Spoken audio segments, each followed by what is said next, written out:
Hey, it's Denise. Just back with a check-in for my post-op VSG and weight loss. I know in my previous videos I was having a harder time with hydration, and I did talk finally about getting desperate enough that I did try medical marijuana, and that it has helped tremendously. I know, again, I'm not going to go into a lot of detail of it. I talked about it last time. But I am feeling so much better. And you're probably thinking, if you're someone who thinks like I used to, oh, that's because you're high. Nope, not high. When you get the medical stuff, when you make it clear to the people at the dispensary that you're not a recreational user and that you're someone who wants to have as minimal head effect as possible, and you're really just looking for the body effect. For me, it's pain relief from refractory migraines and from nerve pain as a result of the spinal cord injury I suffered a few years ago. Well, more than a few. It's like 8 years ago. There are lots of different strains, and some of them are much more active, I guess, on the parts of your brain that deal with pain, and not so active on the parts that would, I don't know if I mentioned this. I had once a few years ago, all through my teens and stuff, I never even experimented really with any kind of drugs or not even marijuana. And I did, as an adult, have one bad brownie trip. And when I say bad, I'm talking like, if I wasn't someone who's level-headed, and I was a psych nurse for 26 years. I worked in detox and rehab unit for 10 of those years. So I know that too much marijuana wasn't going to kill me. If I didn't know that, I would have probably panicked so badly and screamed until someone took me to the hospital. That's how scary it was. The hallucinations and stuff that I had from the marijuana brownie that a friend had made. So that had been enough to, if there had been any curiosity about ever recreationally using it, that had been enough to make me never touch it again. I couldn't see my hand in front of my own face. All I could see was the hallucinations. And it was terrifying, and it was like a panic attack that just lasted for hours and hours until it finally wore off, and I wouldn't wish it on anybody. So that was my one and only experience with recreational marijuana. And I can tell you that taking the medical stuff once a day, are the headaches gone? No, not 100%, but they are so much less. And the body pain, do I still have it? Yes, but again, less. And I think the weight loss is probably starting to contribute too, because the knee pain is getting a little less. And most importantly, as far as how I had come to think of my surgery as a giant mistake, I'm not thinking that way anymore, because I'm not nauseous all the time, and I'm able to drink stuff. It's like, yes, water bottle. We're all used to, if you're like me, you've got a collection of those little squirt bottles of flavor enhancers. Sip, sip, sip. So much easier to do when you're not nauseous all the time. Anyway, just wanted to fill you in with the stats. Again, just to recap, my heaviest weight, which I was at 2 different points in my life, was 255. When I decided in the beginning of February of 2019 that I was going to finally look into the surgical option, I weighed 240 pounds. When I went to I went and saw my surgeon, started the low-carb diet, when it became, I saw them for the first time towards the end of February. I did not have to do, I know some people had to do like the 2-week protein shake thing before surgery. I didn't have to do that because I was following the diet essentially that I would be eating post-op, only of course I was still eating it in solid form, and I was eating it in serving sizes that were weight loss appropriate, but not post-op gastrectomy, sizes. But obviously it was a big change because I was a carb person. And, amen and hallelujah to the cutting out carbs as a way to lose weight, because as I mentioned before, if you watched my video about my decision to try the medical marijuana, I had really been on the fence as someone who worked in addiction about how one could compare drug addiction to carbohydrates, which are something your body needs and you have to eat at least some of. And but like I said then, I proved it to myself twice by eating something I shouldn't. And I don't mean like a bite. There have been several times where I've taken a bite of something, sweet, or I try to stay away from bready because like bread, straight up bread, pasta, those are things like that I really used to like. But like I had a bite of a real brownie, made like regular cake, sugar. I've done that a few times, but never enough for it to really cause cravings, except for the 2 times I mentioned where I let myself have like a whole serving of something, a whole serving of what my stomach can eat, of potatoes. One time it was. And sure enough, it was like I shouldn't have even been hungry yet, and yet there I was. And I wasn't just hungry, I was hungry for more potatoes. So I'm a believer. The carb craving thing is real. Once you cut them out of your diet, you're going to stop craving them. And as long as you don't give in to that occasional urge to eat them, you're so much better off than starting over craving them again. So once I was following that diet, that does the liver shrinking, which is the point of the week or 2 weeks that some people have to do on the shakes before surgery. So because I had done that, and I was getting had the effect, the liver shrinking that they want before surgery, I had gone from 240 to 212 at the hospital the day of surgery. And here I am. Tomorrow will be 5 months. And I'm now, as of this morning, 163 and a half.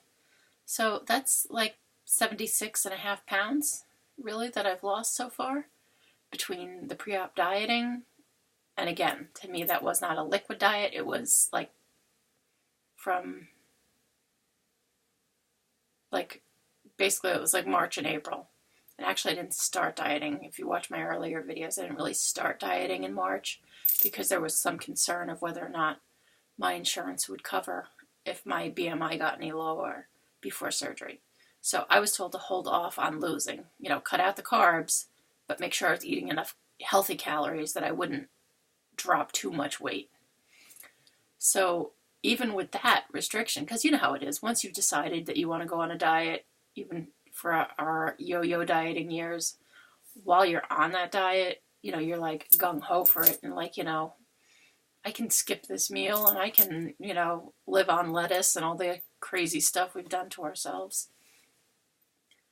But no, cutting the carbs out, and like I was eating a lot of yogurt, at that point I was able to eat the zero net carb protein bagels, which sadly I still cannot eat 5 months out. I can't even eat half of one. My post-op stomach, they just don't agree with. It's too much fiber. I thought I'd miss that more because I was initially like, very sad.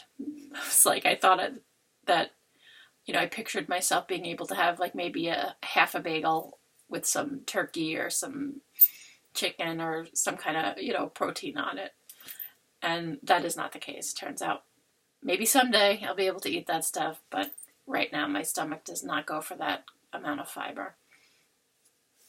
I have found that to like my vegetable soups, my garden was really productive this year, and I made a bunch of vegetable soup, and I have found that adding, now this is not something my nutritionist told me, although they did say add protein to my meals. So I do sometimes use some people say Gen Pro, some people say Gene Pro. I don't know what the correct pronunciation is. Right within my surgeon's office, I hear people say it both ways. It's the unflavored protein powder that you can add to your foods to try to make sure you get at least 15 grams. That's my nutritionist's goal, is that each meal should have at least 15 grams of protein. Not over 30, but at least 15. So I was adding that to some things, but it's sometimes, it can be a little bit of a pain to get it to mix into some things, especially if there's already chunks and stuff and you don't want to add more water by blending it with some water first and then adding it. So I bought a 5-pound bag of unflavored TVP, which is texturized vegetable protein, for those who aren't familiar. It's basically like vegetarian ground beef, if you want to think of it that way, only dehydrated. And I've been adding sometimes to my soup, the TVP like puffs up, sort of like how dried beans, when you cook them, puff up. You have to, figure it's going to almost like double in size at least. So to some of my soups that are just homemade, there isn't already any sort of concentrated protein, anything in them, I've just been adding some TVP. So if I'm in the mood for vegetable soup, I throw a little TVP. If you throw a little bit more, it gives it almost like a chili sort of texture, like you feel like you're eating chili. And the TVP has zero flavor, so it just picks up the flavor of whatever you put it in. I have put it in chili-type dishes. Works really well. Now, I was a vegetarian for almost a decade when I was younger, so I have no problem with not putting meat in my food. I know that for those of us who are post-op, it's all protein, protein, protein, and I'm allergic to shellfish and fish, and I don't really care for meat. So that leaves me eggs, which I can eat one scrambled egg or make like an omelet with a little cheese on it with one egg. Cottage cheese, yogurt. My protein options are kind of limited. So obviously I still drink protein shakes at least once a day. Usually probably 2 of my meals are protein shakes. But I decided that adding TVP was letting me feel like I was eating real food on those days that it was just like, if I have one more protein shake or yogurt, I'm just going to scream. So those days where you just really want to feel like you're eating real food and not just meeting your protein requirement by drinking yet another shake or another high protein yogurt or high protein, meal replacement bar. And believe me, I still use those things. And I do buy the, what is the brand? Quest protein chips. They do like barbecue flavor, taco flavor, and what's the other one? There's, it's like a basic just like nacho cheese, like a Doritos nacho cheese kind of flavor.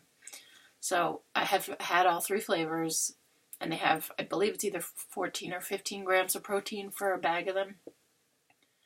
So, I have those when I feel like I really want just like a salty snack kind of a thing. But basically, it's been a lot of yogurt, a lot of protein shakes, but most importantly, I've been feeling better, so it's been much easier to be getting my water in. I've been drinking hot tea, which I had lost my taste for completely because of the nausea. And I still find that drinking too much iced tea, which I used to be able to live on Diet Snapple. I mean, it was like how we're supposed to drink water. That's how I used to drink Diet Snapple. I love it. But now I find that it seems to leave my mouth feeling dry. So I might have one during the day, but as far as in the evening and what I leave on my nightstand, definitely water, not tea.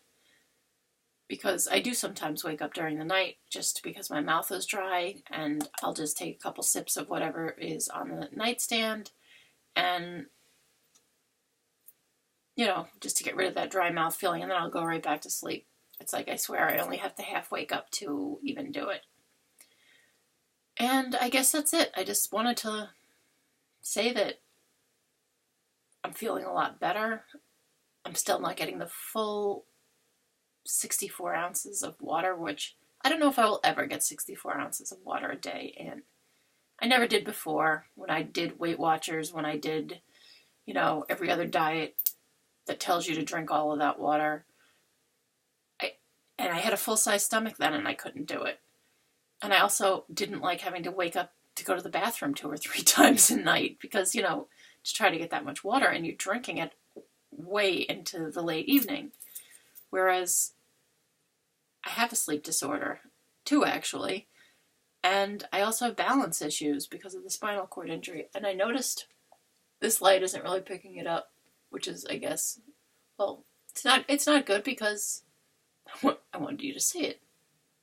As my neck has gotten thinner, my surgical scar, which is right here from my neck surgery, is now plainly visible. When I was heavier, my neck was much heavier, so there's like a sort of natural, almost like a fold, like a skin fold line here. So they had put the incision where you really, if I bend my neck, if I squish my neck up to give myself like that thicker double chinny thing I had going on, you can see that there was like a natural skin line. And that's where they put the incision. But now that my neck is thinner and there is no fold of skin there anymore, the scar is there. You can't really see it in this light, but trust me, if I was shining a light on it, I would do it, except I think it would probably just look like glare on camera, actually. But the scar is visible now. It's small. People have scars. I'm not, it's probably, well, I can tell you how long it is. It's here. I have a surgical scar. So when I realized I could see that, I was like, wow, I guess, my neck really has gotten substantially smaller. The other thing, yesterday, my favorite sweater leggings, not like the lightweight skinny leggings, but the ones that are heavier, like a sweater for your legs. I was trying to wear them, and it was like a joke. I shouldn't have. I ended up walking through the store, spending, one hand had to be holding my pants up. Because I was like, they're stretchy, they'll still fit. I've lost over 70 pounds, and I'm thinking I can get away with, wearing the same ones I wore last winter. Because I really like the design on them, and I like that it's already, in the around 30 degrees in the morning here. So, yeah, I walked through Walgreens, basically having to hold my pants up. And then when I got home, as I was putting something up on a shelf, the pants, fell down to my knees. I was like, it's good I'm in this room by myself. So I'm looking at having to get some warmer pants for the winter. I had bought myself some new PJs, and it was nice being able to get them in a smaller size. But financially, it is not nice having to keep replacing your wardrobe. Anyway, that's about where I'm at. I just wanted to say that, again, if you're not feeling good after the surgery, if you're having problems like I had with the nausea and with feeling sick and having to keep going in for IV fluids, don't give up. Explore whatever options you need to feel better. Because when I was feeling like the surgery had been a mistake, I was pretty miserable. I was not looking forward to however many years I've got left on this planet, always feeling sick, always feeling dizzy, always feeling nauseous. And now that is, I still get dizzy if I stand up too fast, especially if it's been a day that I have not pushed enough on the fluids. It's still, I have to be mindful of it, and I have to make myself sip, sip, sip like we're supposed to. But at least now I can do it without feeling like I'm going to throw up. And as long as I do it, I don't feel as weak or lightheaded. So if you're having those problems, make sure you keep talking to your doctor and you keep looking for an answer. And that's really it. Just wanted to tell you that I was doing better. And hopefully that inspires somebody if they're having a hard time, they're not feeling well, they're regretting their surgery because of a side effect of it. I just want to tell you, don't just sit there and be miserable. Keep asking until you get help. Have a great day, everybody, and I hope you're feeling well, and I hope your weight is where you want it.